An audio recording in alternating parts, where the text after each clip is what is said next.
kita dalam hal ini adalah Kementerian Ketenagakerjaan Republik Indonesia memberikan apresiasi tahunan ya, annual awarding ya, antara lain terkait dengan zero accident.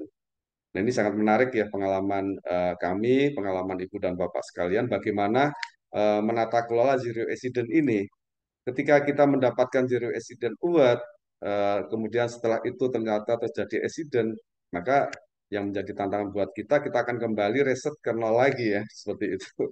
Nah, ini menjadi tantangan buat kita semua. Selain itu juga sertifikasi SMK 3, ini juga menjadi sebuah pengakuan ya, yang tentu saja sebagai eviden atau bukti objektif bahwa perusahaan itu punya komitmen tinggi terhadap penerapan SMK 3. Kemudian yang ketiga adalah pengakuan terhadap stakeholder dan juga yang keempat adalah persyaratan tender atau CSMS. Nah, beberapa perusahaan barangkali belum merasakan ya bagaimana penerapan SMK 3 itu berpengaruh terhadap persyaratan tender ya. Tapi ada juga beberapa perusahaan yang sangat berkaitan ya dengan persyaratan tender karena perusahaan tersebut sering mendapatkan peluang atau kesempatan ya untuk mengikuti tender-tender baik di skala nasional maupun skala internasional sehingga persyaratan tender dalam hal ini adalah sebagai bagian dari persyaratan tender secara keseluruhan ya yang dituangkan di dalam CSMS itu beberapa perusahaan sangat concern sehingga komitmen untuk menerapkan SMK 3 ini karena related dengan bisnis ya uh, yang menjadi target perusahaan tersebut ya. Oke. Baik, selanjutnya terkait dengan K3 dan kinerja unggul. Nah, ini bersama kita beberapa peserta ya yang sudah menerapkan eh, kinerja excellent atau kinerja unggul gitu ya.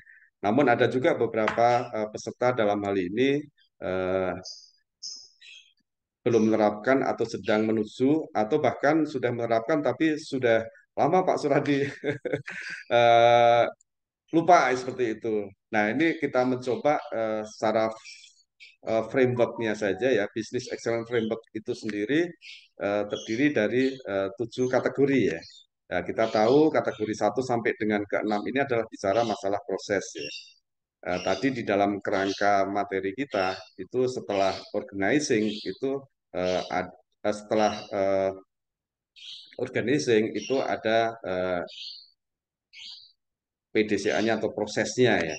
Nah, di sini diindikasikan untuk proses itu adalah kepemimpinan, kemudian strategi, pelanggan itu sendiri, workforce, operasinya, dan ada pengukuran analisis dan manajemen pengetahuan yang tentu saja dimensi proses ini akan menghasilkan kinerja atau result atau hasil.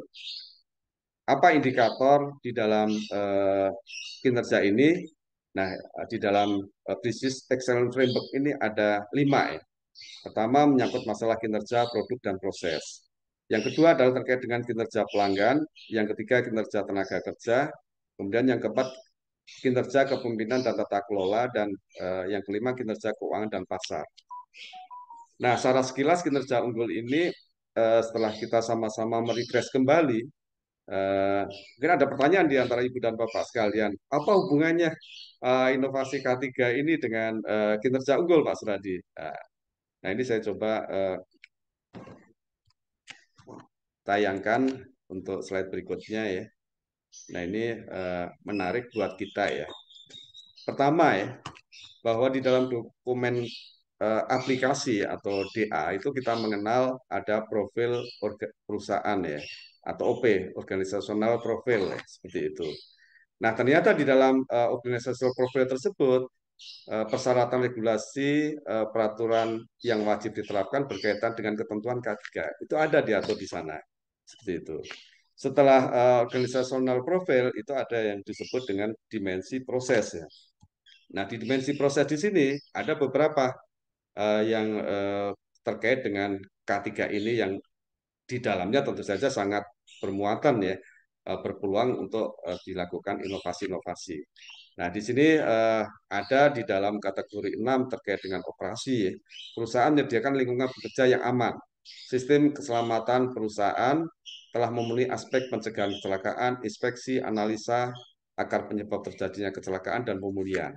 Jadi kembali lagi ya, begitu eh, pentingnya ya untuk penerapan SMK 3L ini eh, ketika kita mencoba atau punya komitmen untuk melakukan atau menerapkan kinerja unggul atau kinerja excellent. Selain itu juga ada di dalam riset di sini diatur di dalam eh, kategori 7 3 A poin 2 ya. Nah, tentu saja nanti bisa kita cek kembali ya kesesuaiannya terutama terkait dengan masalah pemberlakuan kriteria sesuai dengan yang diterbitkan oleh Business Excellence Framework yang kekinian ya. Nah, ini yang perlu kita cermati di dimensi organizational profile ketika kita bicara.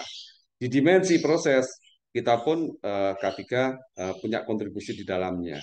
Bahkan di dimensi hasil, itu juga bicara ketika ada performanya ya, achievement-nya seperti itu.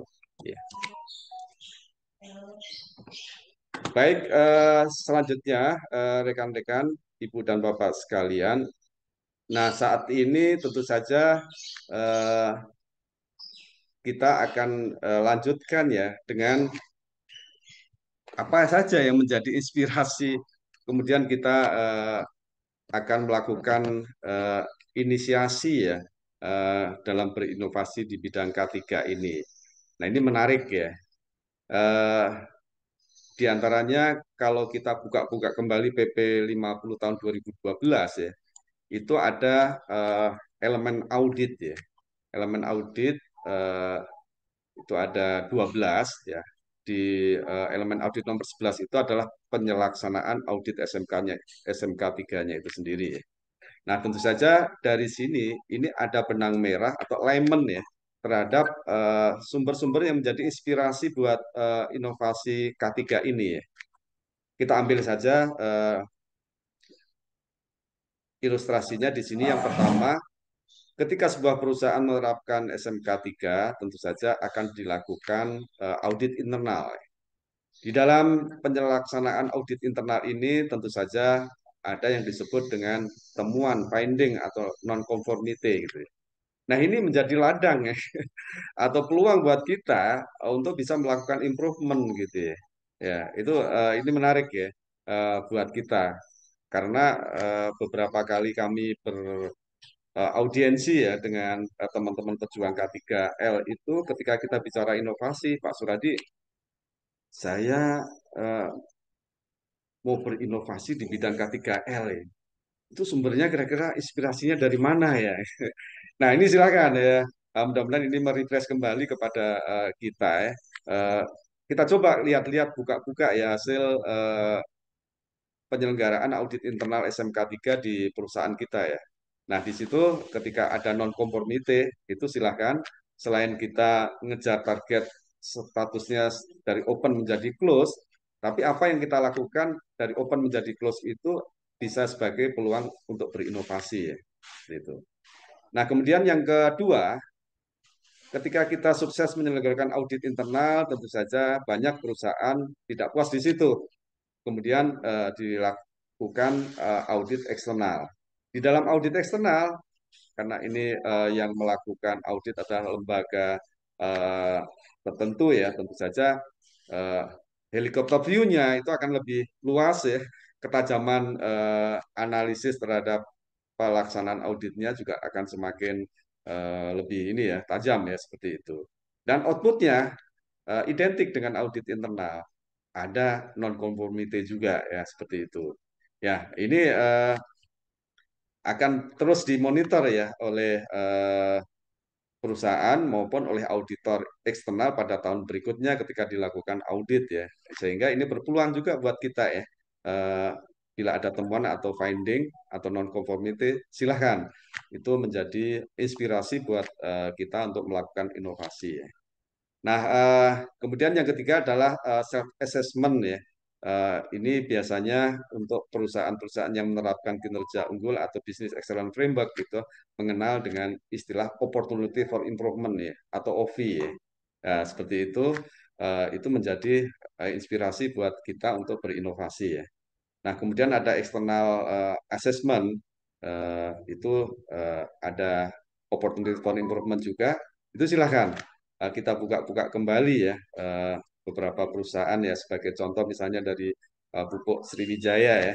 Nah, tentu saja ketika telah dilakukan assessment ya terhadap Business Excellence Framework-nya di sana, tentu saja ada OVI, itu menjadi peluang ya buat Pupuk Sriwijaya ataupun perusahaan yang lainnya untuk berinovasi gitu ya.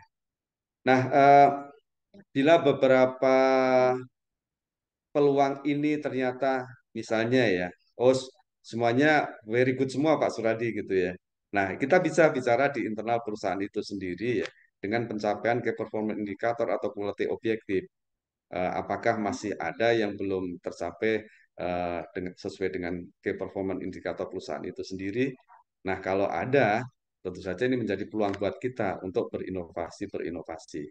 Bahkan ketika kita bicara di penilaian atau penjurian inovasi, key performance indikator ini menjadi sebuah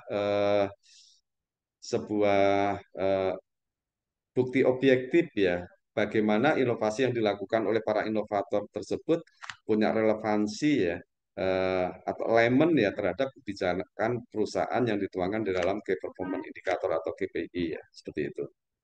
Nah, ada peluang lagi ya, ini terutama bagi perusahaan-perusahaan yang eh, jasa ya, ataupun selain jasa juga ada kemungkinan atau peluang bisa juga ya ketika setiap tahun itu melakukan CSLS, yaitu Customer Satisfaction and Loyalty Survey gitu ya. Nah, ini menjadi ladang atau lahan ya buat kita juga untuk berinovasi ya, terutama yang terkait dengan K3L. Selain itu juga bila ada komplain ya terhadap eh, komplain dari para customer kita ya kepada layanan atau produk yang kita deliver kepada para customer seperti itu. Ini menjadi ini inspirasi kita juga untuk melakukan improvement-improvement. Mudah-mudahan dari beberapa materi yang menjadi inspirasi dan untuk berinisiasi melakukan inovasi K3 ini, eh, setelah selesainya mengikuti webinar ini kita bisa membuka-buka kembali ya, eh, audit internal kita seperti apa hasilnya, non-conformity-nya apa, tentang apa gitu ya. Demikian juga untuk audit eksternalnya ya, di bidang SMK 3, bisa juga untuk kinerja unggul kita ya, apakah punya eh, korelasi dengan K3L, ini tentu saja bisa dipetakan ya. Ketika kita mendapatkan cukup banyak ya, nah kita bisa skala prioritaskan ya. Ibu dan Bapak sekalian, para pejuang K3 dimanapun berada dan berkarya. Nah, tentu saja dalam perjalanannya ini sebagai sebuah spirit aja buat kita ya. Eh, Tujuannya bukan kita membandingkan ya, tapi bagaimana kita mencoba berusaha ke arah ilustrasi yang tentu saja yang menjadi harapan kita bersama ya. Nah, ini sebagai ilustrasi saja untuk sistem manajemen yang diterapkan, terutama terkait dengan proses improvement ya di 3 negara ya, di Indonesia kita, kemudian ini ya di Amerika, dan yang paling atas ini adalah Jepang ya. Ini zaman dulu ya, zaman dulu, kalau sekarang sudah tidak ya. Kita itu sering terjebak kepada alon-alon asal kelakon ya, sehingga perubahan atau perbaikan yang kita rasakan itu sedikit-sedikit gitu ya. Berbeda lagi dengan di Amerika dengan penerapan Business Excellence Framework. Di sana kita mengenal breakthrough ya. Itu terjadi lonjakan yang radikal atau revolusioner gitu ya. Nah, lain lagi dengan Jepang yang kita kenal dengan Kaizen-nya ya. Perbaikan atau continual improvement-nya itu perbaikan secara berkelanjutan, tetapi di sini frekuensinya itu atau pencapaiannya itu relatif lebih ini ya, lebih tinggi ya dibandingkan ketika kita alon-alon asal kelakon. Nah, harapan kita tentu saja kita akan bergeser ya filosofi kita ini dalam proses improvement ini untuk menuju kepada continual improvement, perbaikan secara berkelanjutan yang tentu saja lebih berarti seperti itu ya. Nah, ini Ibu dan Bapak sekalian, sekedar sebagai insight buat kita ya. Ketika kita bicara inovasi itu banyak ya. Di antara kita itu oh, inovasi itu adalah urusannya para pelaksana di lapangan gitu ya. Nah, kemudian dalam perkembangannya, oh ternyata inovasi itu juga terkait dengan layanan atau produk, apakah itu perusahaan jasa atau manufacturing gitu ya, sampai middle management gitu ya. Itu adalah paradigma yang lama dulu ya. Ternyata ketika kita bicara inovasi, termasuk ke inovasi K3L itu sendiri, ada yang sifatnya adalah strategic innovation. Sehingga eh, di sini tentu saja eh, pelakunya pun juga manajemen itu sendiri ya dalam suatu perusahaan atau organisasi. Dengan kata lain, dari gambar ini bahwa ketika kita bicara masalah inovasi, itu tidak hanya pada tataran operasional saja atau produk layanan kita saja yang di deliver oleh para front room kita atau front office kita ya. Tetapi bicara inovasi bisa juga sebagai mainan ya atau tantangan buat para senior leader kita atau BOD kita atau manajemen kita ya dalam bentuk strategic innovation. Nah, ini sekaligus sebagai promosi saja kepada Ibu dan Bapak sekalian, rekan-rekan para pejuang K3L, bahwa tadi disebut oleh Mas Reza ya, ada event yang namanya TKMPN, yaitu Temu Karya Mutu dan Produktivitas Nasional ya. Nah, di dalam TKMPN itu pada saat melakukan penjurian berdasarkan peserta yang ikut, sudah beberapa tahun terakhir ini kita mencoba ya melakukan penilaian terhadap eh, quality strategic innovation gitu, hal-hal yang sifatnya strategic innovation. Nah, begitu pentingnya ya strategic innovation ini. Nah, tentu saja belum begitu banyak ya perusahaan yang menerapkan hal itu. Tapi akan lebih baik bila itu sudah dimulai dan sudah mulai kita lakukan penilaian dan kita berikan apresiasi. Nah, mudah-mudahan untuk tahun-tahun berikutnya semakin banyak yang mengikutinya, yang ujung-ujungnya selain sebagai media sharing di antara para peserta TKMPN itu sendiri, tapi juga akan sangat bermanfaat ya bagi para perusahaan peserta. Sehingga sama-sama kita selain di product service and operational innovation ini juga melakukan strategic and management innovation ya. Nanti untuk lebih detailnya sekiranya perlu kita diskusikan, nanti bisa kita diskusikan lebih lanjut, terutama yang terkait dengan masalah strategic innovation ya.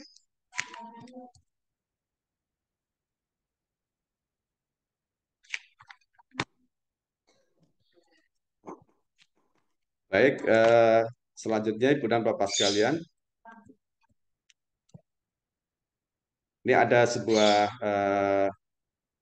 note ya buat quote buat kita ya bahwa menurut Michael Porter itu inovasi adalah kunci utama kemakmuran. Nah, kalau kita bicara kemakmuran, tentu saja ini bukan urusan perusahaan saja, tetapi kita-kita pelaku di dalam suatu perusahaan atau organisasi ya.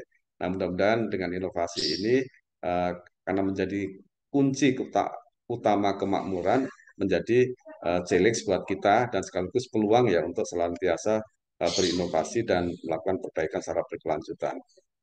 Baik, masih ada beberapa poin yang menjadi materi webinar mengenai safety, health, and environment ini. Kita akan lanjutkan ya dengan uh, organizing process research and publication. Ya secara holistik saja atau secara umum di dalam organizing di sini tentu saja hal yang perlu kita perhatikan adalah terkait dengan manajemen komitmen gitu ya. Bagi kita sebagai praktisi K3L tentu saja sangat familiar ya dengan istilah kebijakan K3L ya. Ini setiap perusahaan tentu saja sudah memiliki ya kebijakan K3L ini. Nah, ini adalah salah satu bentuk ya komitmen penerapan SMK 3L itu dalam suatu perusahaan atau organisasi itu sendiri. Nah, selain itu juga sebagai bentuk dukungan dan keterlibatan kepada semua pihak yang ada dalam perusahaan itu ya. Nah, tentu saja ini tidak sekedar sebagai slogan ya, tapi pada saat kita melakukan audit internal atau oleh eh, audit eksternal itu akan diklarifikasi, dikonfirmasi, diinterview dan dilihat ya kondisi di lapangannya sampai sejauh mana. Ya, jadi seperti itu. Nah, selain itu juga ada terkait dengan masalah pengembangan tim itu sendiri. Karena bicara masalah K3 itu tidak hanya untuk perusahaan, tapi juga ada pemberdayaan terhadap tim ya yang kita mengenal ada P2K3 gitu ya. Yang tentu saja dalam perjalanannya P2K3 ini dibekali ya dengan ilmu, pengalaman atau skill, knowledge, and attitude ya menyangkut masalah kompetensi. Ya diantaranya seorang sekretaris P2K3 itu wajib hukumnya mengikuti memiliki ya sertifikasi ahli K3 umum ya. Nah, ini alhamdulillah ya Kementerian Ketenagakerjaan saat ini terus gencar ya mengkampanyekan tentang eh, pentingnya suatu perusahaan itu memiliki ahli K3 umum maupun ahli K3 di bidang tertentu ya. Nah, yang ketiga adalah terkait dengan masalah kerjasama dari tim tersebut ya. Nah, kemudian yang kedua adalah terkait dengan masalah proses ya. Ya, ketika kita bicara proses ya, tentu saja tidak terlepas ya, dengan filosofi atau way of life kita ya, yang kita sebut dengan PDCA atau Plan, Do, Check, and Action ya. Ya, jadi di dalam perencanaan ini itu sendiri ya, itu apa yang ada di dalamnya adalah menyangkut masalah identifikasi masalah ya, kemudian dampaknya kalau masalah tersebut tidak disolusikan bersama ya. Terus bagaimana harapan kita ya ketika solusi itu ketika masalah itu disolusikan. Ini menarik ya buat kita semua. Kemudian setelah itu kita menetapkan ya temanya seperti apa. Nah, ini untuk menetapkan tema ini menarik ya. Ada para senior kita ya atau para expert di bidang pembuatan tema itu dengan pendekatan gocapnya ya. Gocap itu adalah bagaimana kita membuat tema itu ada gerakannya, kemudian apa objeknya, kemudian bagaimana caranya gitu ya. Kemudian periodenya kapan hal itu dilakukan. Ini contoh ya bagaimana kita menetapkan satu tema. Selain itu juga perlu dalam perencanaan itu sasaran supaya bisa terukur ya untuk dilakukan analisis. Nah, nanti tentu saja ujung-ujungnya di dalam plan ini kita akan membuat suatu perencanaan yang kita familiar ya mengenalnya dengan tabel 5W 2H gitu ya, seperti itu. Nah, selanjutnya setelah kita membuat plan, tentu saja kita lakukan atau do ya. Nah, ini bagaimana persiapannya yang dilakukan oleh tim itu sendiri. Kemudian setelah dilakukan atau dilaksanakan, bagaimana memantaunya ya. Kemudian ini ada sedikit koreksi. Setelah dipantau perlu divalidasi ya, sehingga kita bisa ya, memberikan assurance ya, atau jaminan bahwa yang dilakukan ini kemudian pada tahap berikutnya dicek itu sudah bisa dilakukan analisa ya, kondisi dari sebelum dan sesudah. Nah, di sini kita bisa melihat perubahan kondisi sebelum dan sesudah ini eh, yang menjustifikasi ya atas improvement yang kita lakukan. Kalau ternyata kondisi sebelum dan sesudahnya itu terjadi eh, lompatan perbaikan, nah itu bisa kita sebut sebagai breakthrough ya. Kalau tapi bisa juga memperbaiki dari kondisi sebelumnya terjadi peningkatan manfaat yang didapatkan itu bisa saja menjadi continual improvement atau perbaikan secara berkelanjutannya.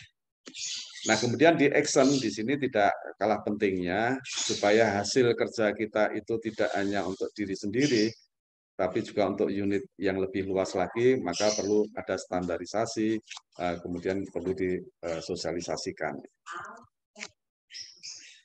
Nah, kemudian untuk riset ini, nah ini sesuatu yang masih baru, yang tentu saja ketika kita bicara K3L, ini tidak terlepas dari analisa terhadap risiko yang ada. Nah ini silahkan ketika kita melakukan improvement, risk analysis ini supaya diperkuat, sehingga akan lebih meyakinkan atau menjustifikasi ya terhadap hasil improvement itu sendiri memang layak untuk bisa distandarisasikan, seperti itu. Nah, selain itu juga menyangkut masalah kreativitas yang ada, tapi tidak kalah pentingnya ya, yang membedakan dengan inovasi pada umumnya, ketika kita bicara safety, health and environment ini, mau tidak mau kita harus compliant ya terhadap regulasi atau perundangan yang berlaku. Nah, ini perlu kita cantumkan atau menjadi highlight buat kita ya sebagai inovator di bidang K3L ini. Nah, yang ketiga ini adalah riset yang lainnya, itu bisa saja kita mengeksplor ya dari sisi quality-nya apakah ada peningkatan kondisi sebelum dan sesudahnya. Nah, tentu saja ketika kita bicara di plan itu ada identifikasi terhadap kondisi kualitas sebelumnya itu terukur, maka akan lebih memudahkan ya ketika kita mencoba mengkomparasikan terhadap hasil yang dicapai. Demikian juga untuk C, itu adalah cost ya. Kemudian D ini adalah terkait dengan masalah delivery yang related dengan waktu ya, apakah itu terkait dengan masalah percepatan ya dan lainnya. Nah, selain itu juga benefit, manfaat atau utilitas yang dirasakan oleh tim itu sendiri. Karena bicara aktivitas PDCA itu tidak hanya mengejar target, tapi juga ada empowering terhadap anggota tim itu sendiri.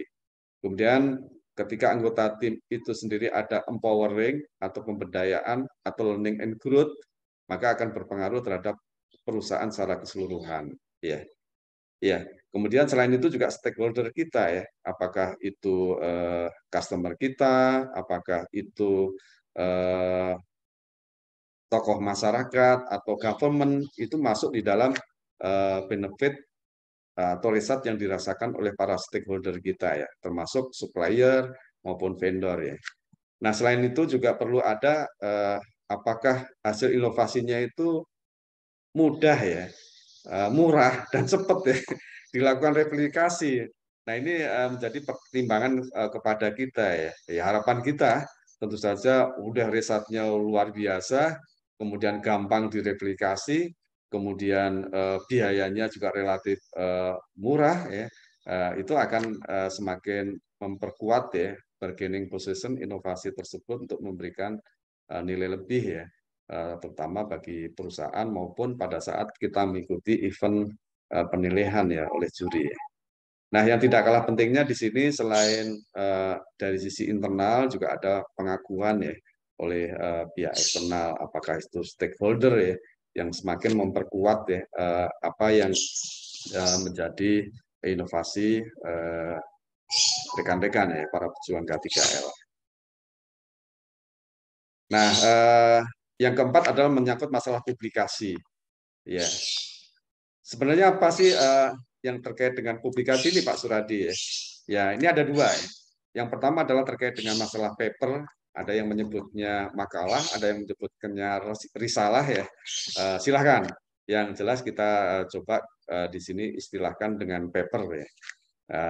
Bagaimana sebuah inovasi itu mulai dari organizing, proses maupun riset ini kita dokumentasikan ya di dalam sebuah paper yang tentu saja perlu memenuhi kaidah atau norma yang lebih punya daya jual ya, seperti itu. Ya, ibaratnya seperti ini Ibu dan Bapak sekalian ya. Kalau kita misalnya punya produk ya, bagus sekali itu ya.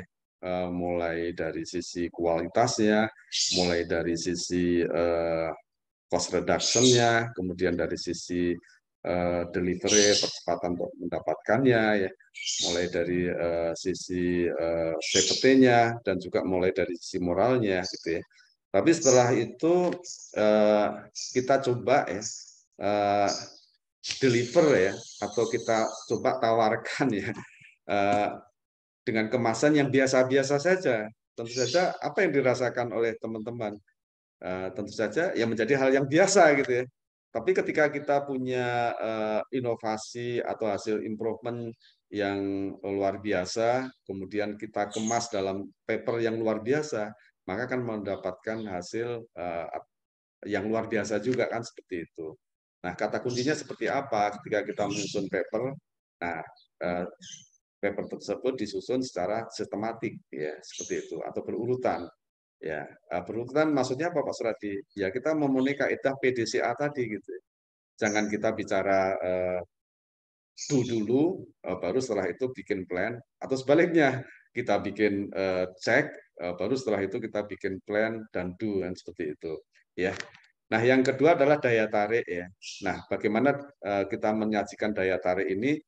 Saya yakin dan percaya yang ikut webinar pada kesempatan ini juga para inovator ya. Jadi tahu persis ya bagaimana menyajikan paper ini supaya punya daya tarik tersendiri ya, daya tarik dan kekhasan atau yang unik ya dibandingkan yang lain. Gitu ya. Nah, kemudian yang ketiga adalah kesesuaian.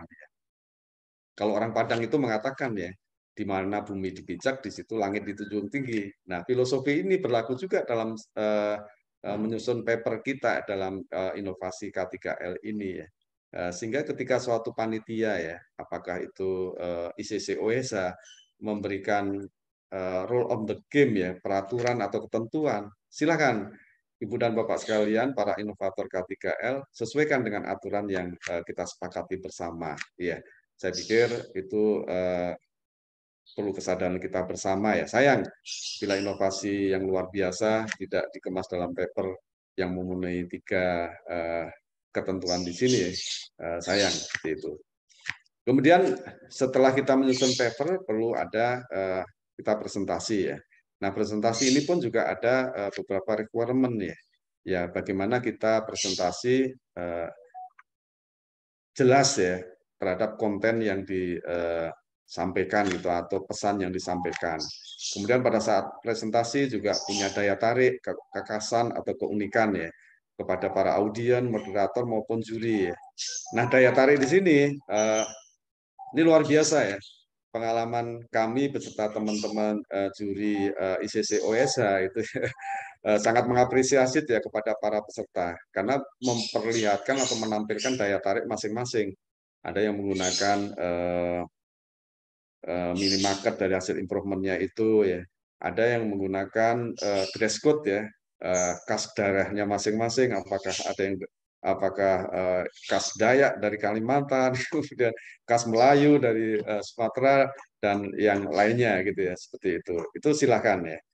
Kemudian membawa animasi atau peragaan gitu ya yang disajikan secara interaktif itu silakan ya, bentuk dari daya tarik itu ya. Kemudian yang ketiga adalah terkait dengan masalah pengelolaan.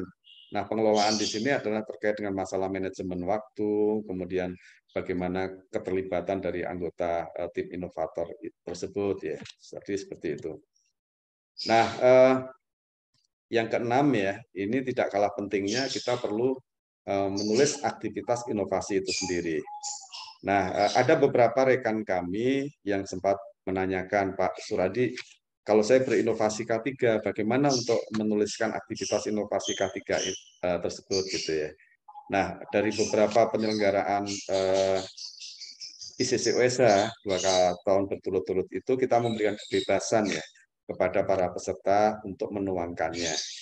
Nah, tentu saja kaidah-kaidah minimalnya tadi itu perlu kita jadikan acuan atau referensi bersama ya. Ya, dengan kaidah PDCA-nya itu sudah bisa mewakili secara keseluruhan ya. Apakah nantinya ada terdiri dari 8 langkah atau berapa langkah, yang jelas sudah merepresentasikan plan do check action itu sudah luar biasa itu ya, seperti itu ya. Oke. Nah, ada satu lagi yang perlu saya share kepada rekan-rekan, ketika juri dalam hal ini atau bahkan atasan kita atau manajemen perusahaan kita ketika akan melihat, mencermati secara umum hasil inovasi kita, nah ini kan perlu kita susun abstraksi ya. Nah, abstraksi itu silahkan bagi kita itu bisa menyusunnya dalam satu halaman. Satu halaman di sini bisa kita buat 4 paragraf gitu. Ya, satu halaman clear. Pertanyaan berikutnya, Pak Suradi, bagaimana saya akan menuliskan 4 paragraf itu isinya apa saja? Nah, tentu saja 4 paragraf itu bisa diisi, yang pertama adalah terkait dengan eh, permasalahan ya, yang dihadapi itu apa. Nah, ini bisa disajikan data secara singkat dan juga disampaikan ya, atau dituliskan gap analisisnya apa. Nah, yang ketiga, yang kedua ini adalah terkait dengan solusinya apa, hasil inovasinya apa ya. Oh ya, maaf. Tadi yang pertama itu pengantar itu sekilas saja ya tentang anggota tim itu sendiri eh, saat ini ada di posisi mana di perusahaan apa ya, dan membidangi apa gitu ya. Kemudian setelah itu ada permasalahan, kemudian ada solusi. Nah, ini yang menjadi highlight. Solusinya itu apa, inovasinya itu apa. Nah, kemudian yang tidak kalah pentingnya adalah hasilnya. Itu disajikan secara kuantitatif ya, bukan kualitatif ya. Contohnya yang sederhana, ketika kita bicara hasil di sini, bahwa hasil improvement ini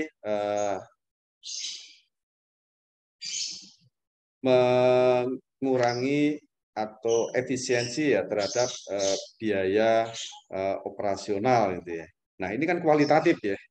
Tapi bagaimana di dalam abstraksi itu sudah menyajikan hasil itu adalah dalam bentuk kuantitatif. Ya, misalnya dari hasil improvement ini efisiensi terhadap penggunaan sumber misalnya penggunaan eh, material gitu ya. Itu turun berapa persen, misalnya 10%. Nah, itu bisa dimunculkan secara kuantitatif atau terukur ya. Jadi seperti itu. Ini sebagai contoh ilustrasi saja. Tentu saja di dalam kenyataannya atau realitanya nanti teman-teman, Ibu dan Bapak sekalian, para peserta bisa melakukan improvisasi ya atau elaborasi terhadap konten 4 paragraf ini, mulai dari pengantar, kemudian permasalahannya apa, solusinya apa, dan hasilnya seperti apa. Baik, untuk area penilaian, tentu saja dari penjelasan tadi ada ini ya, link image ya. Ya, kalau orang Jawa itu ada tumbuh untuk tutup ya. Sehingga apa yang kita tuliskan di dalam paper, apa yang kita presentasikan di dalam presentasi itu menjadi area penilaian. Sehingga apa yang kita susun di dalam paper dan kita presentasikan itu ketika kita sudah memenuhi kaidah atau normal yang tadi kita sampaikan, tentu saja nanti akan mempermudah ya juri dalam hal ini untuk melakukan penilaian. Ya, tadi kita katakan ada yang bersifat organizing atau manajemen, ada proses, ada hasil, dan ada publikasi. Jadi secara umum seperti itu, angka scoringnya itu secara total itu ada 100. Dari angka 100 itu kemudian di breakdown terhadap kategori perolehan ya. Mulai dari star 1 nilainya adalah 60 sampai 69,9, kemudian 2 star, 3 stars, 4 stars, dan 5 stars. Ini yang tertinggi dengan ring total nilai 94 sampai 100 ya.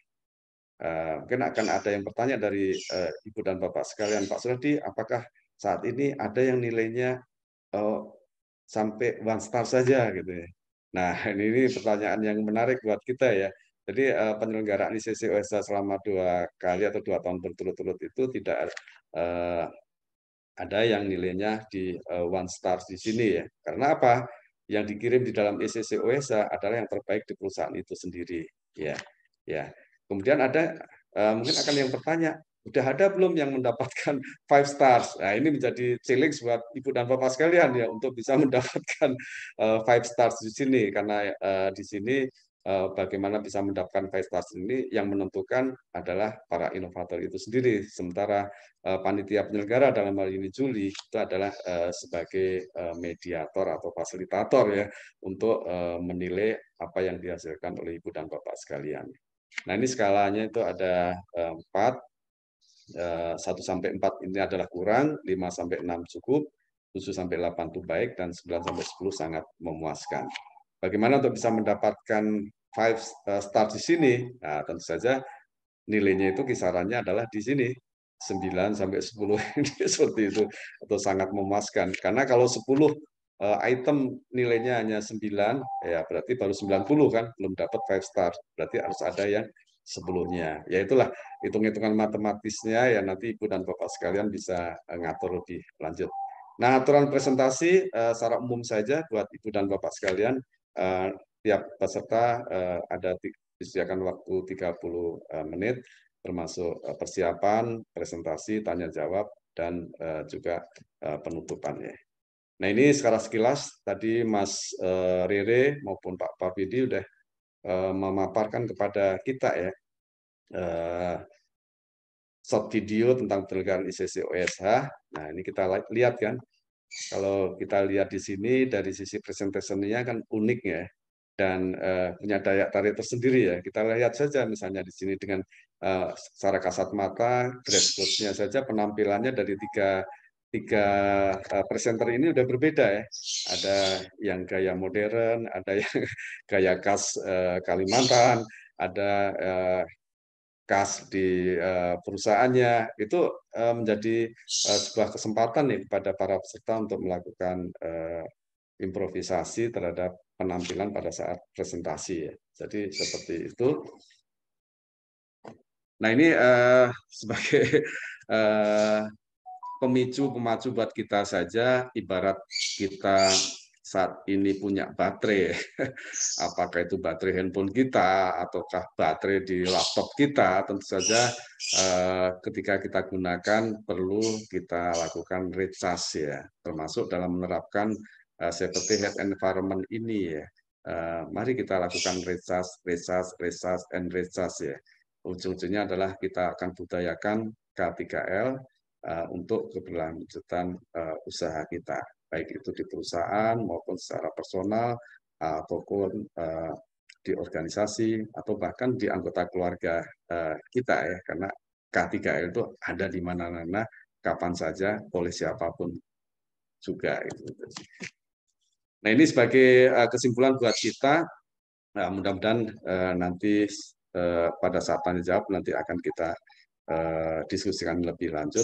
Intinya bahwa mari kita BBM, ya. Ingat webinar ini, ingat BBM gitu ya. Ini yang menjadi PR kita bersama ya setelah mengikuti webinar series AMPI ini. B yang pertama itu marilah kita berperan ya dalam menerapkan safety health environment. Apakah semuanya siap? Setuju? Siap. Wah, luar biasa. Siap, Setuju buat kita semua ya. Oke, yang kedua adalah buat list to do safety health and environment. Ya, bagaimana maksudnya Pak Suradi? Ya, ketika kita mau tidur, kita bikin list to do apa yang akan kita kerjakan hari esok paginya. Demikian juga untuk safety health and environment ini. Setelah kita mengikuti webinar ini, kita bikinkan list to-do-nya seperti apa. Apakah tadi saya katakan buka-buka ya hasil audit internal SMK 3 kita, audit eksternal SMK 3 kita, atau dokumen feedback report bisnis excellent kita, sehingga di situ ada OV, di situ ada non conformity, silakan itu dibikinkan list to do safety and health environment ya. Setelah itu bagaimana M-nya? Ya, jadi silakan bikinkan program aksi untuk short term-nya ya di bidang safety health environment ini, dan untuk long term-nya silakan bisa dikonsultasikan ya dengan teman-teman P2K3, dengan manajemen atau senior leader ya, untuk memiliki visi misi strategi SHE ini ke depan. Saya yakin dan percaya ya, dua-duanya ini sudah, terutama yang visi misi dan strategi ini sudah ada ya. Tinggal program aksi ini, mari kita terus lakukan improvement untuk yang lebih baik lagi ya. Jadi seperti itu, kita sepakat sebagai pejuang K3L, bila kita gagal dalam merencanakan, maka sama dengan merencanakan kegagalan itu sendiri. Betul apa betul nih, Ibu Nova? Oke, sistem make it possible, but people make it happen ya. Siapa itu people? Adalah kita ini. Oke, luar biasa. 2 jempol buat kita. Rasanya pesan moral nanti akan kita sampaikan setelah diskusi kita. Selanjutnya saya berikan kesempatan kepada Mas Reza untuk dilanjutkan tanya jawab atau ada agenda lebih dahulu kita foto bersama. Silakan saya kembalikan kepada Mas Reza. Oke, baik. Terima kasih Pak Suradi. Ini sudah ada nih pertanyaan pertama. Mas Reza, kita mau foto bareng dulu atau nanti aja Pak. Nanti ya. Kita lihat siapa yang bertahan sampai akhir. Nanti kalau ada, iya ya. Ya, pertanyaan pertama dari Pak Abdul Halim. Ya. Tadi masih jam 10:30 tuh bertanya udah. Oh iya, bisakah share indikator apa saja yang digunakan untuk mengukur efektivitas implementasi HSE? Tentunya yang relate dengan performance company-wide. Bisa dijawab langsung saja, Pak? Iya, makasih. Cukup banyak ini ya, Jadi saya makasih dibantu oleh Mas Reza untuk mencoba mengangkat beberapa pertanyaan, saran ataupun komentar ya dari para peserta melalui media chat ini. Jangan sampai ada yang terlewat ya. Ya, nanti kalau ada yang mau bertanya langsung, silahkan. Silakan ya untuk siap-siap. Baik, makasih kepada Pak Abdul Halim sebagai pejuang K3L dan sekaligus juga praktisi ya di bidang Business Excellence Framework ya. Bagaimana implementasi K3 itu punya kontribusi terhadap performance achievement suatu perusahaan ya. Ya tentu saja setiap perusahaan punya indikasi masing-masing, terutama yang spesifik ya. Tetapi untuk yang sifatnya general atau umum, performance achievement terhadap efektivitas penerapan SMK 3L ini ada 2 ya. Yang pertama adalah KK, yang kedua adalah PAK gitu. Ya, KK ini adalah dalam hal ini adalah kecelakaan kerja ya. Itu menjadi istilahnya performance achievement utama yang pertama ya. Yang kedua adalah penyakit akibat kerja ya. Nah, tentu saja kecelakaan kerja dan penyakit akibat kerja ini bisa di breakdown ya, masing-masing perusahaan punya tipikal masing-masing, apakah itu perusahaan jasa atau manufacturing atau yang lainnya ya. Misalnya saja untuk penyakit akibat kerja ini tentu saja akan beragam ya bagi perusahaan yang masuk di dalam high risk ya, lebih banyak ya berisiko dengan perusahaan yang masuk kategori middle risk seperti itu. Ya.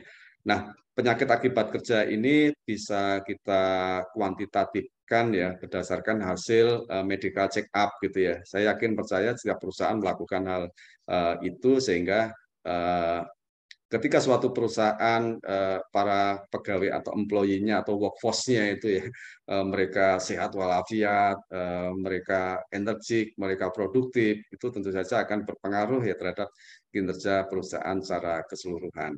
Nah, tentu saja kita berharap isu K3 yang kami tayangkan di awal ya presentasi webinar series tentang safety, health, and environment ini sudah nggak menjadi isu lagi ya, tapi sebagai reminding ya, atau refresh buat kita ya. Jangan sampai ketika terjadi accident atau kecelakaan kerja, baru dicari itu, siapa yang ngurusin P2K3-nya gitu ya. Tapi insya Allah ya, saya yakin dan percaya dari wajah-wajah yang saya perhatikan di layar laptop kami ya, di Zoom meeting ini adalah kesadarannya sudah tidak diragukan lagi ya, sehingga kita bisa memanajemeni, mengendalikan risiko yang kita jalani. Jadi secara umum Pak Abdul Halim ya, tadi ada KK dan PAK. Nah, tentu saja dari KK dan PAK itu bisa kita breakdown sesuai dengan ini perusahaan masing-masing. Terima kasih Mas Risa. Baik, Pak Suradi. Selanjutnya, apakah ada yang mau bertanya kembali? Yang melalui media chat sudah cukup. Sudah sih Pak. Enggak ya? Oke. Sejauh ini sudah. Baik, waduh, berarti luar biasa. 2 jempol buat Pak Abdul Halim. The first ini, the first man nih. Menyampaikan langsung, menuliskan di ini ya, di media chat. Betul. Baik. Kita sampai saat ini tadi terakhir saya catat 51 peserta. Ya. Jadi mungkin kalau tidak ada yang bertanya, sayang sekali. Oh, ada Pak Totok Agung sama Pak Ferry Sutato. Mungkin Pak Totok duluan kali ya. Oke, terima kasih Pak Reza, Pak Suradi. Menarik sekali materinya Pak Suradi. Tadi sampai dikaitkan dengan business excellence ya. Sejauh yang pernah saya alamin, esensi K3 ini pada periode sebelumnya adalah selalu dikaitkan dengan energi Pak, dengan ISO 14001. Terus yang sekarang dipecah energi sendiri terkait K3 sendiri. Kalau nggak salah 50.001 ada lagi yang terkait dengan RIS 31.000. Ya Pak ya. Kalau nggak salah ini karena saya udah 9 tahun pensiun Pak. Nah, sejauh pengalaman saya ketika ikut bergabung ketika di energi, karena positioning saya ada di energi, itu sebetulnya apa-apa yang effort yang dilakukan berbagai optimasi di energi itu sangat berkorelasi dengan K3. Kalau di energi ini kaitannya dengan efisiensi, menurunkan efektivitas proses, yang impact-nya adalah terkait dengan lingkungan menjadi bersih. Karena sebagai salah satu contoh, Pak, ini kalau di Krakatau Steel itu banyak lain proses. Salah satu yang kasih contoh itu baja itu sebelum digulung menjadi tipis itu dipanaskan, namanya reheating furnace. Dan di sini banyak sun. Setiap sun itu ada temperatur yang beda-beda, dan ketika kita mampu mengoptimasi pembakaran di setiap zone, itu esensinya apa? Proses lebih efisien. Impact-nya apa? Udara terbuang panas yang ke chimney itu sudah rendah, sehingga lingkungan itu menjadi bersih. Nah, jadi ada satu keterkaitan antara efisiensi proses, optimasinya, dan bagaimana mendorong lingkungan bersih. Nah, ini tentu dikaitkan tadi kalau Bapak mengatakan dengan business excellence Pak, tentu berkorelasi dengan kategori 1. Nanti kategori 1 itu berkorelasi dengan kategori 6 dan kategori 5, kategori 7-nya kan Pak, dari Bapak. Jadi Bapak saya lihat tadi hanya mesti di kategori 6-nya. Sebenarnya ada statement di kategori 1-nya dan kategori lain. Maksudnya gini Pak, inilah yang namanya memberi solusi tapi tuntas secara company wide gitu Pak. Jadi bukan parsial-parsial. Nah, ini yang kami alami seluruh, dan bahkan waktu itu kita merefernya Pak ke protokol Kyoto ya. Protokol Kyoto ini sejauh kita mampu menghemat, mengefisiensi sekian CO2 yang terbuang ya kan, kita akan mendapat reward sekian. Nah, ini apakah itu masih berlaku nggak Pak itu Pak di internasional Pak yang terkait protokol Kyoto itu Pak? Terima kasih Pak. Terkait globalnya gitu Pak. Terima kasih Pak Suradi. Baik, terima kasih 2 jempol buat Pak Toto ya, yang mengatensi ya acara kita ini dan sekaligus menyampaikan pertanyaan dan juga sharing ya buat kita juga. Ini tidak menutup kemungkinan ya bagi rekan-rekan yang lain. Jadi saya yakin adalah para praktisi K3L, para pejuang K3L, dan sekaligus juga para inovator ya K3L. Baik, luar biasa. Jadi kembali bahwa sesuai dengan judul SAE pada kesempatan ini adalah Inspiration, Initiation, dan juga Innovation ya, 3I ya. Seperti itu tentu saja benar sekali Pak. Kita ketika bicara masalah berinovasi di K3 itu tadi dikatakan terkait dengan masalah riset itu atau benefit atau hasil ya, itu terkait juga terkait dengan masalah QCD ya tadi yang saya katakan ada quality, cost, dan delivery. Dan ini beberapa yang tadi dicontohkan di dunia energi yang menjadi expert Pak Toto ya, itu juga dirasakan ya, luar biasa. Makasih, ini sekaligus testimoni buat kita ya sebagai pejuang K3 untuk semakin memperkokoh, memperkuat kesadaran kita tentang pentingnya budaya K3. Nah, bagaimana korelasinya K3L ini di dalam pengelolaan kinerja unggul? Nah, tentu saja tadi kita sampaikan ya, mulai dari kategori 1 sampai dengan kategori 7, dan tadi untuk kategori 1 juga ada kaitannya dengan K3 juga. Nah, tentu saja ini semakin meneguhkan kepada kita ya bagaimana Business Excellence Framework itu udah bicara hulu ke hilir ya. Kalau bahasanya Pak Toto tadi adalah company wide ya, itu seperti itu ya.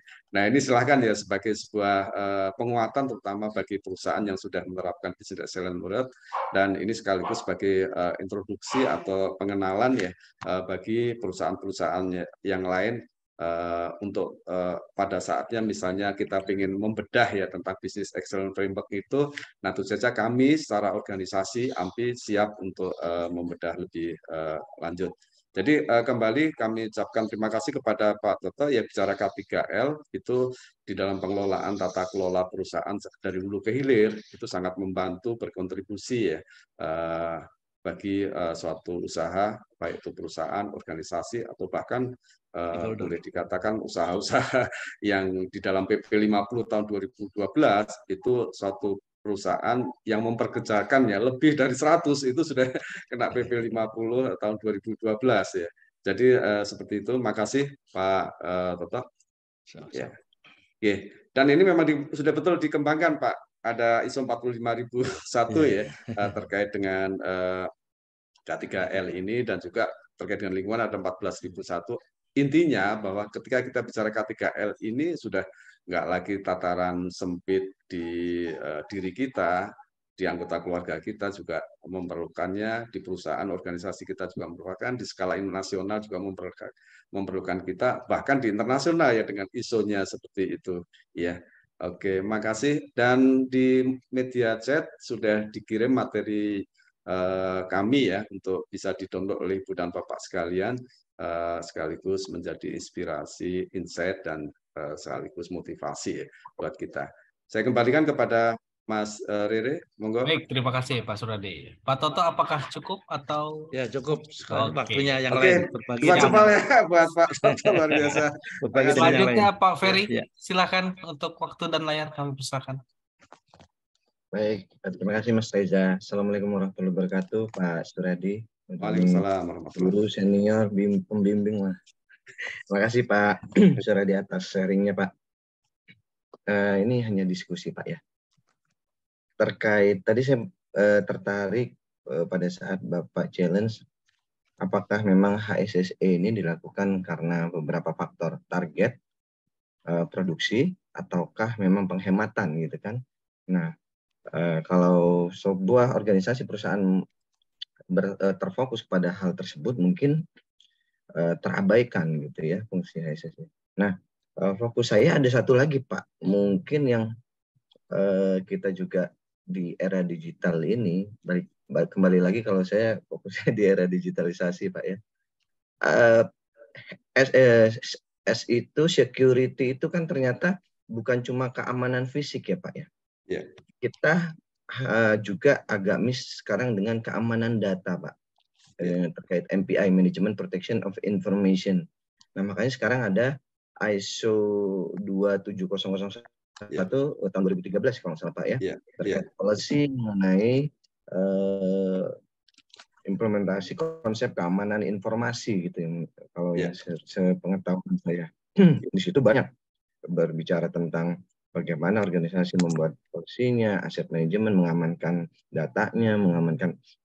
Nah, hal ini mungkin menurut saya perlu juga menjadi perhatian di era digital sekarang Pak, karena sekarang itu fatality nggak cuma hanya hubungannya sekarang, kalau fatality kan biasanya manusia gitu ya, insiden gitu ya.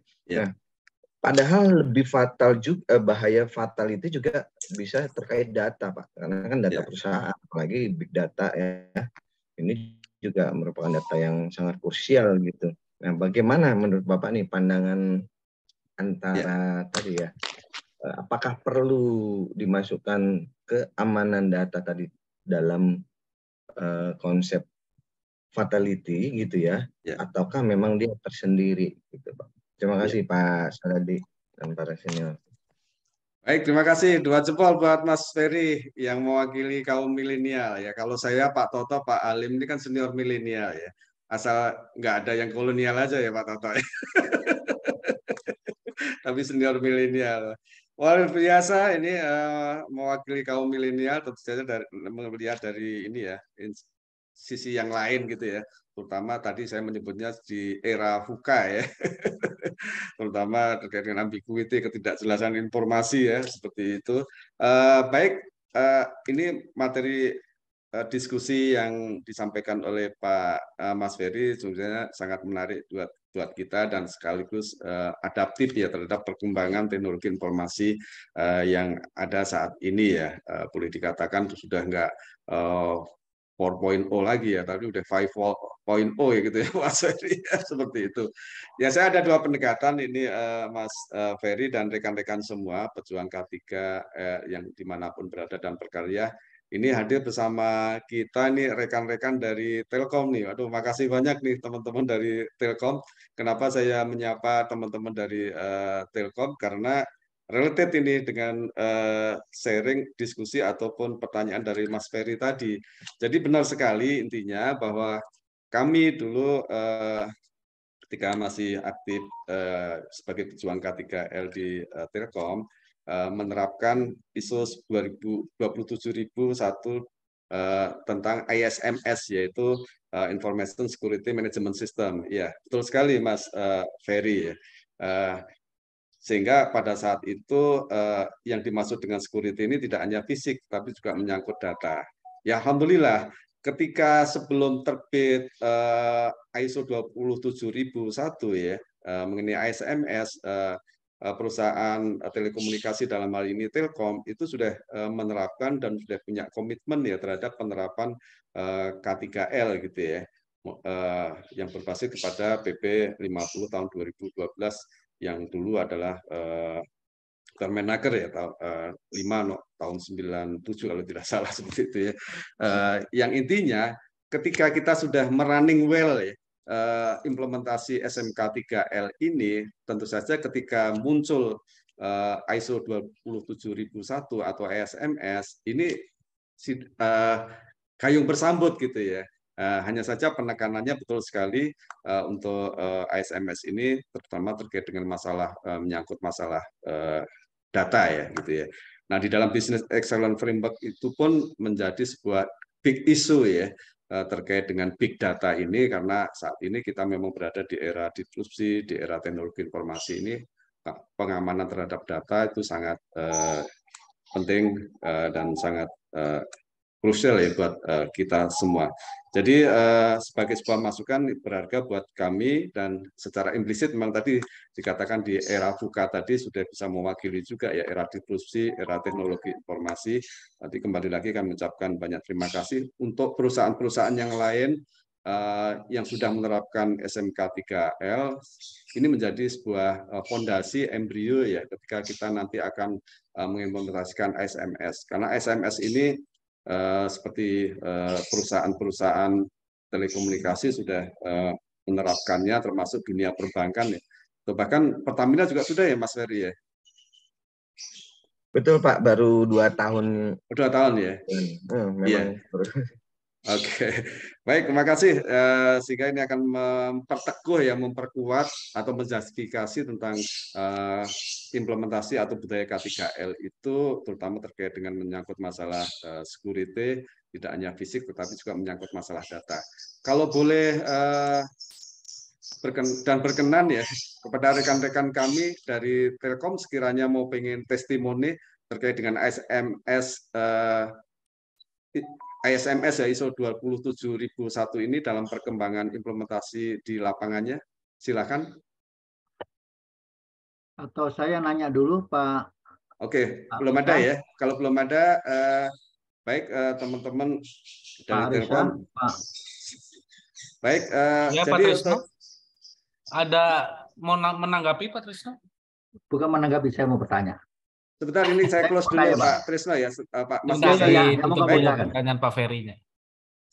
Baik Pak Ferry ya, jadi makasih nanti bisa kita perkaya untuk materi diskusi SHI ini, terutama terkait dengan masalah Information Security Management System ya. Tapi ini kok ada link and match gitu ya, karena pengalaman kami sebagai praktisi bahwa ketika kita sudah membudayakan K3L itu menjadi sebuah fondasi atau inilah embrio ya, sehingga lebih siap ya ketika kita kedatangan ISO 27001 ya. Luar biasa Mas Ferry, makasih. Saya kembalikan pada Mas Risa, sekiranya tadi Pak Trisno akan bertanya. Baik. Ya. Tadi Pak Sutrisno sepertinya sudah menyapa Pak Suradi. Silakan Pak Sutrisno. Terima kasih Pak Reza, terima kasih Pak Suradi. Sama-sama. Assalamualaikum warahmatullahi wabarakatuh. Selamat pagi, Waalaikumsalam kawan semua. warahmatullahi wabarakatuh. Saya baca di topiknya ini, kan ada HSE, Inspiration, Initiation, dan Innovation. Yang sepengetahuan saya, moga-moga pengetahuan saya itu nggak tepatnya. HSE itu sebenarnya topiknya kan ke prevent. Dari healthy, safety, dan environment itu prevent, mencegah terjadinya hal yang di luar yang kita gendaki, di luar standar yang ada. Pertanyaan saya, topiknya Pak Suradi itu cukup bagus sekali, jadi saya apresiasi. Tapi mengenai preventnya sendiri di mana posisinya, Pak? Makasih. Ya. Baik, makasih untuk memberikan equal treatment 2 jempol buat Pak Trisno ya. Luar biasa. Pak Trisno bicara pejuang K3L tidak dibatasi dengan usia ya. Kalau Mas Ferry tadi mewakili milenial ya. Ini Pak Trisno, saya, Pak Abdul Halim, Pak Toto ini senior milenial luar biasa. Pejuang K3L tidak dibatasi usia, tapi semangat kita tetap semangat berbudaya K3L ya. Kembali terkait dengan masalah judul kali ini, penekanannya sebenarnya bagaimana kita melakukan melakukan inovasi dan continuous improvement ya terhadap implementasi SMK 3L itu sendiri ya, sehingga kalau boleh saya katakan 70-80% ya itu materi webinar series AMPI pada saat ini kita bicara masalah inovasi.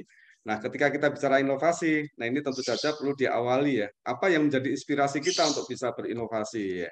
Nah, setelah kita tahu inspirasi untuk berinovasi, baru kita melakukan inisiasi ya.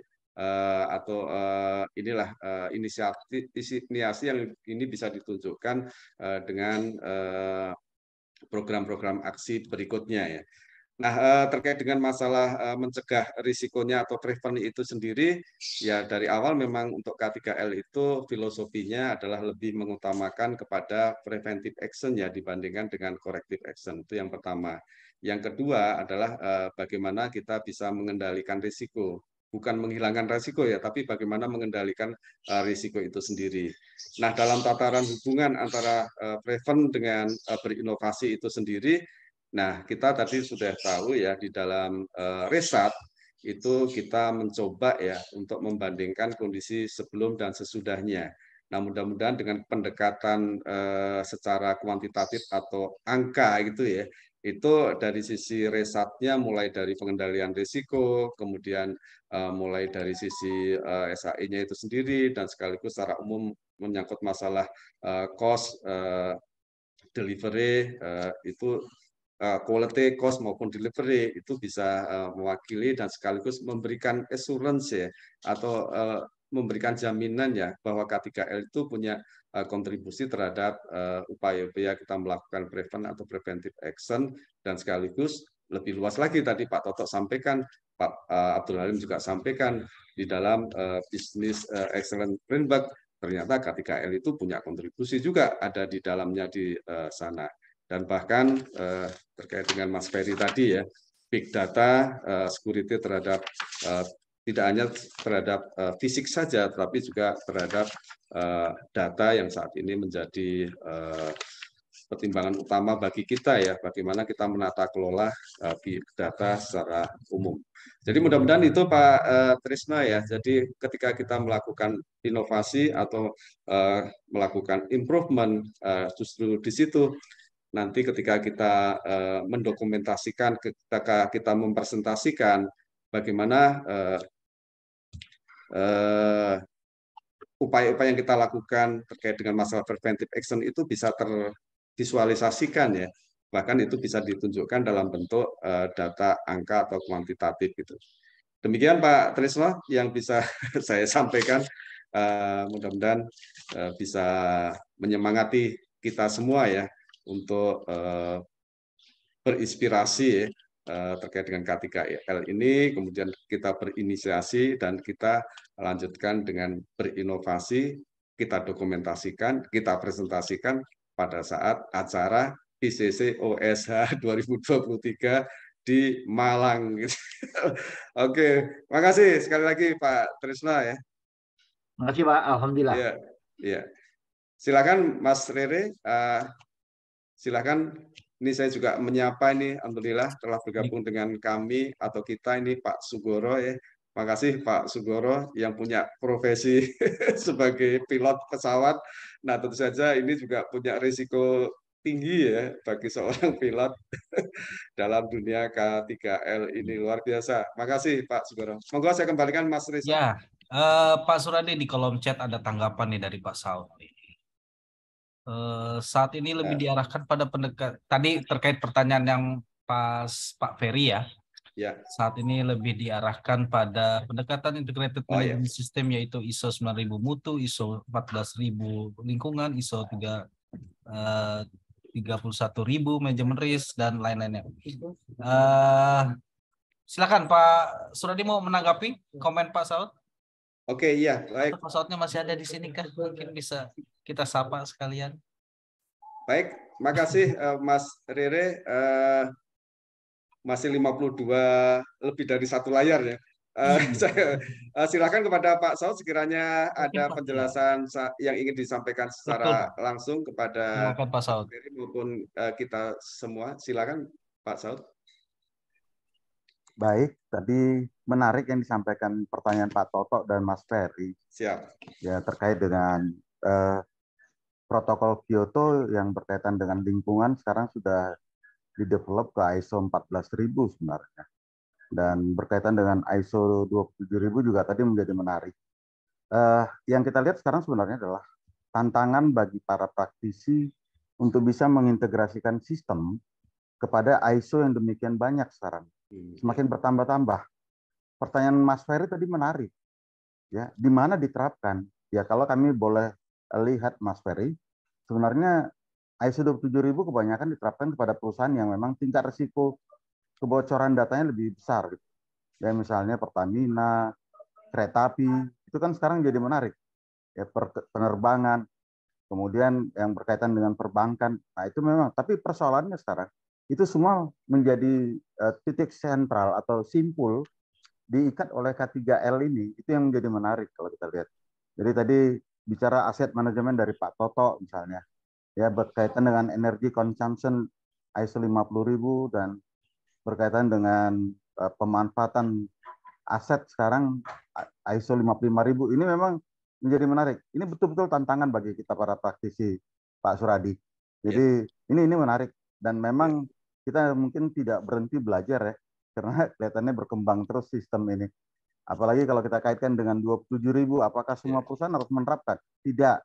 Tapi sekarang malah menarik, Mas Ferry, ada ISO 37000 tentang corruption.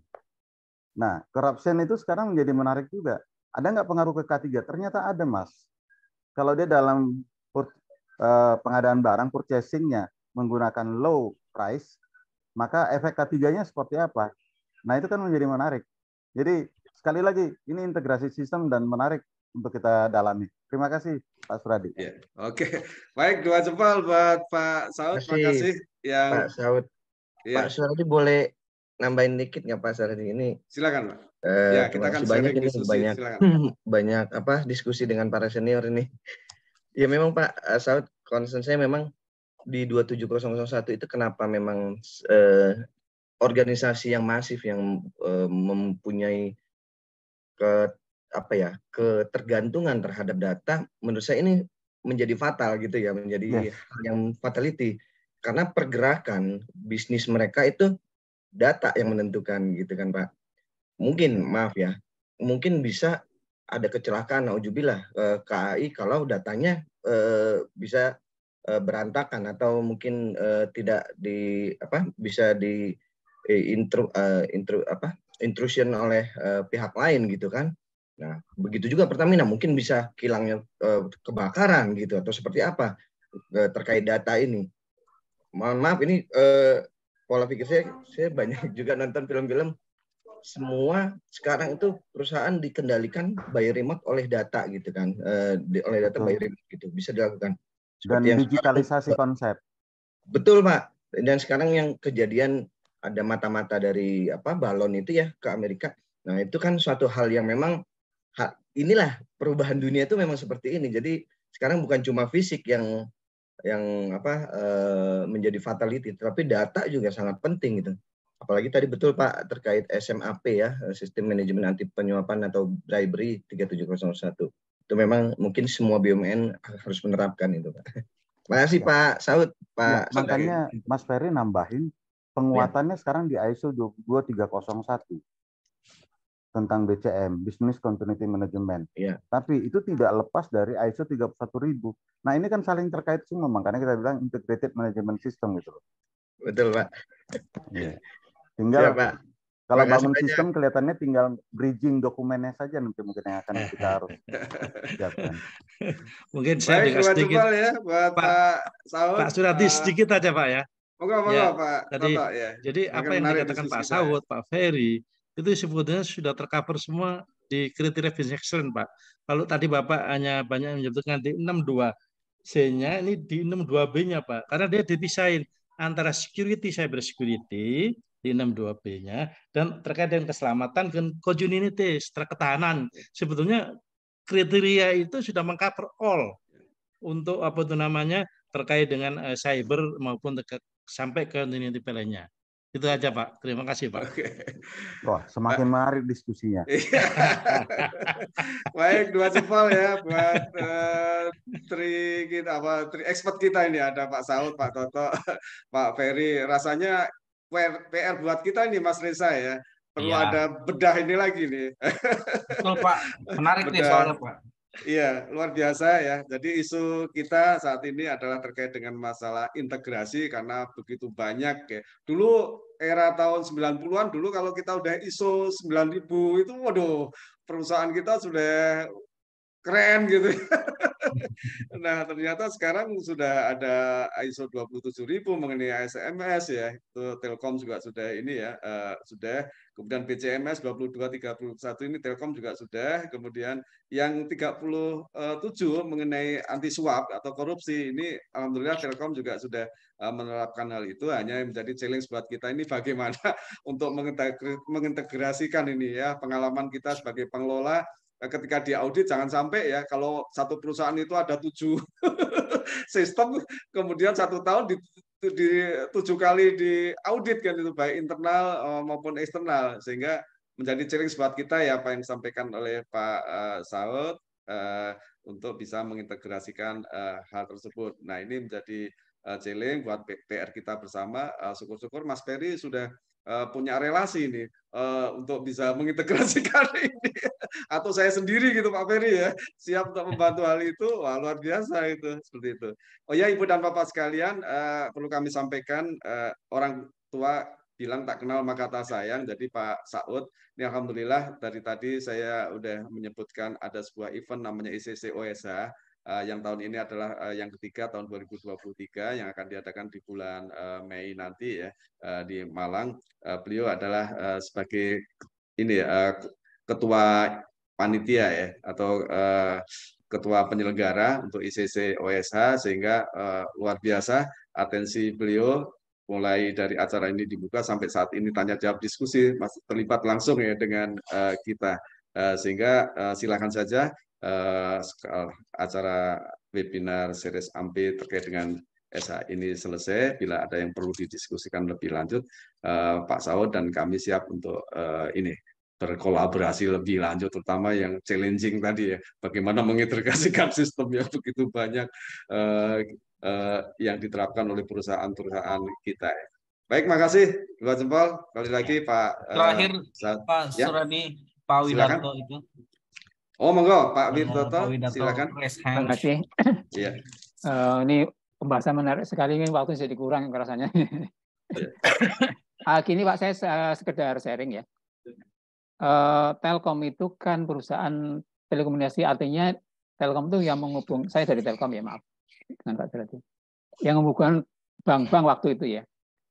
Bank-bank saat itu tahun berapa ya, 90 atau 2000-an itu kan diajak memakai jaringan internet itu mereka tidak mau karena khawatir dengan security ini. Bank-bank itu nyaman dengan telex karena itu secure lah gitu. Itu untuk meyakinkan bahwa jaringan Telkom itu ya secure itu lama, itu proses lama. Artinya gini. Jadi dari awal itu Telkom sudah sangat berhati-hati dengan yang namanya security terhadap informasi itu. Nah, kemudian muncullah tadi ISO 27001 ya. Dan Telkom itu menerapkan tahun 2011. Kemudian saya belum pensiun, masih terlibat di situ. Nah, waktu itu saya pikiran begini, information system itu ya yang IT, yang data, yang begitu-begitulah yang saya di pikiran saya. Ternyata enggak, yang di harus secure termasuk bagaimana keamanan ruangan segala macam. Oh, ternyata ke situ. Kalau tadi Pak Suradi bicara keamanan lingkungan terkait dengan informasi sistem, saya sebaliknya malah saya pikir informasi sistem itu ya yang IT itulah. Ternyata enggak. Jadi bagaimana keamanan ruangan itu ditanyakan ininya ada yang bocor enggak, rumahnya segala macam-macam itu dipertanyakan juga gitu. Ini sekedar sharing aja. Dan dengan adanya pencurian data dan sebagainya itu makanya keamanan informasi itu menjadi sangat penting, dan sekarang menjadi ya mudah-mudahan nggak ada terjadi lagi ya data hilang dan sebagainya. Dan itu seperti sampaikan Pak Toto, itu ada di klausul di Business Excellence. Ya. Itu aja sekedar sharing. Terima kasih. Ya. Silakan Pak Suradi. Baik, makasih dua jempol buat Pak Win sekaligus testimoni ya. Karena Pak Win pernah juga punya pengalaman di Telkom dengan ISMS-nya gitu ya. Luar biasa, makasih Pak Win. Inilah begitu indah dan berkahnya ketika para expert tuh berkumpul di sini ya. Kalau boleh saya menyimpulkan, di sini ada expert di bidang Business Excellence Framework, ada yang expert di bidang K3L, ada juga yang expert maupun praktisi ya di sistem manajemen yang ada di Indonesia dengan beberapa ISO-nya. Luar biasa. Rasanya ini memberikan room challenge buat kita, sekaligus mentransformasikan dari challenge itu menjadi sebuah opportunity ya, peluang buat kita ke depan. Sebelum saya kembalikan kepada Mas Reza, mohon izin tadi ada materi sebagai closing statement yang perlu saya sampaikan kepada Ibu dan Bapak sekalian. Closing statement-nya unik ini ya, mudah-mudahan punya daya tarik nih. Yang pertama, batu kecubung dari Kalimantan, warnanya sungguh mempesona. Cakep. Saling mendukung dalam kebersamaan, budayakan K3. Cakep. Gitu ya. Mumpung saya tidak ditagih satu lagi, mohon izin ada yang mau lewat satu lagi. Mendayung sampan di Sungai Musi, cakep. Berpacu sampan ujung muara, cakep. Saling mendukung terus berinovasi, semakin bermutu untuk keberlangsungan usaha, cakep. Terima kasih kepada Pak Afandi dari Pupuk Sriwijaya karena saya terinspirasi dengan pesan moral Sungai Musinya. Demikian K3 Unggul, bumi terselamatkan, ini sebagai tagline, moto dan spirit kami ya. Dari Pak Saud ya, Bu Yanti juga hadir bersama dengan kita dan para panitia penyelenggara ICC OSH 2023. Selanjutnya saya kembalikan kepada host kita, Pak Mas Reza. Silakan Mas Reza. Baik, terima kasih Pak Suradi. Sudah ditutup dengan conclusion. Alhamdulillah berakhir sudah acara webinar hari ini. Semoga bermanfaat buat Bapak Ibu semua dan tentunya organisasi di mana Bapak Ibu bertugas saat ini. Oke, selanjutnya seperti biasa mohon izin dinyalakan videonya. Videonya kita akan foto bersama. Namun sambil menunggu semua menyalakan videonya, saya akan menyampaikan beberapa pesan-pesan berikut ini. Baik,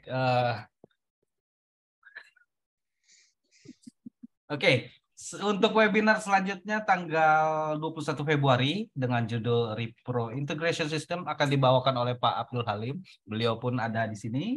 Selanjutnya juga ada di bulan Maret, Kamis 2 Maret 2023 kami akan adakan webinar Exploring Book.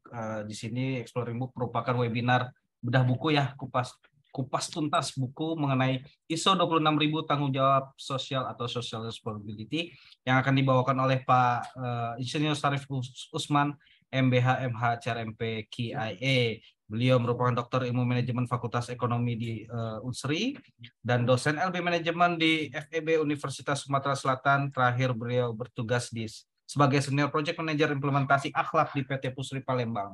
Beliau juga certified di insinyur profesional, CRMP, KIA, dan juga merupakan asesor GCG,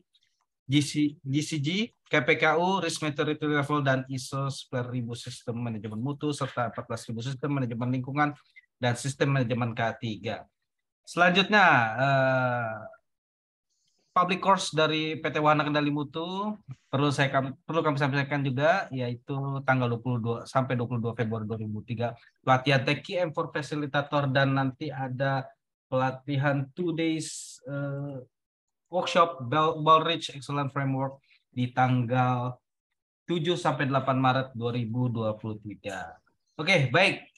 Ini yang tadi disebut-sebut oleh Pak Suradi. Saya juga perlu sampaikan, silakan Bapak Ibu untuk bergabung di Third ICC OSH atau Indonesian Conference and Competition Occupational Safety and Health tanggal 23 sampai 26 Mei 2023 di Hotel Atria Malang. Agenda acara ada diskusi panel, forum manajemen, ada forum kompetisi, ada kuis penerapan K3, pameran, dan kunjungan industri. Silakan daftarkan di bit.ly/formrec ICC OSH 2023. Informasi dan pendaftaran dapat menghubungi Mbak Lisa, Mbak Rita, DPT Wahana Kendali Mutu. Nanti kami sampaikan berikutnya. Oke, baik, ini dia.